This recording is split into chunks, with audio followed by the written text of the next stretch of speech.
Hi, this is Miss Stringfellow. I am your child's intensive reading teacher, and I just wanted to go over a few things about my class and just give you a little idea about how my class works. So, your child is in intensive reading because they either have not passed the Florida State Assessment for Reading with a level 3 or higher, or they have never taken the Florida Assessment in Reading, the what's called the FSA. Maybe they're from a private school or they're from out of state, so they haven't had that opportunity to take the FSA yet. So that's why your child is in my intensive reading course.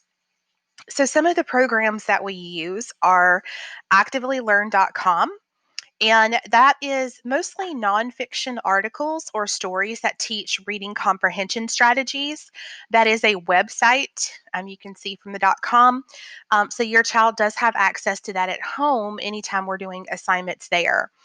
I do ask that your child download the Quizlet app onto their phone.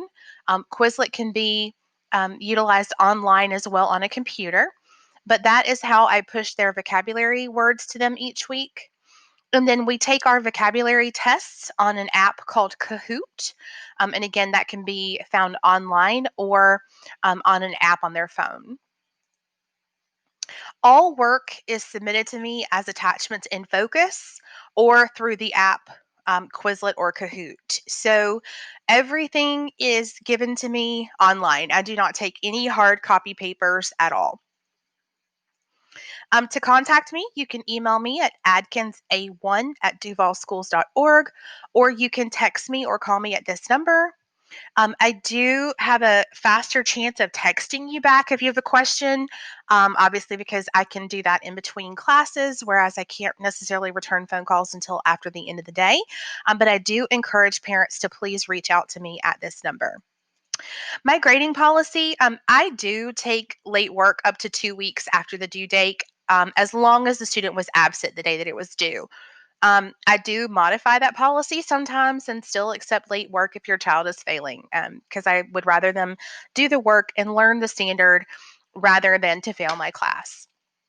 Um, we do sometimes have makeup days in class. That way, the students have an opportunity to use the computers since some students don't have access to computers at home or they don't have access to Microsoft Word, things like that, that we are using in class. So I do use some class time sometimes for makeup work. And then all online learning. So every assignment that I do with your students is also posted in Teams. So if your student is absent that day, they can just go on Teams and they can see what we did. I try to record all of our lessons. And that way they can go back and look at something if they've missed it, if we've read a new story or something like that. I want them to have the opportunity to look into the recordings in Teams in order to catch up on that story. And if I'm ever absent, all work for the day will be posted in Teams. So even if I have, if the kids are in brick and mortar school and I have a substitute, I'm still going to have them do something on Teams that day. So everything will be available on Teams. Okay, please email me, text me, or call me if you have any questions.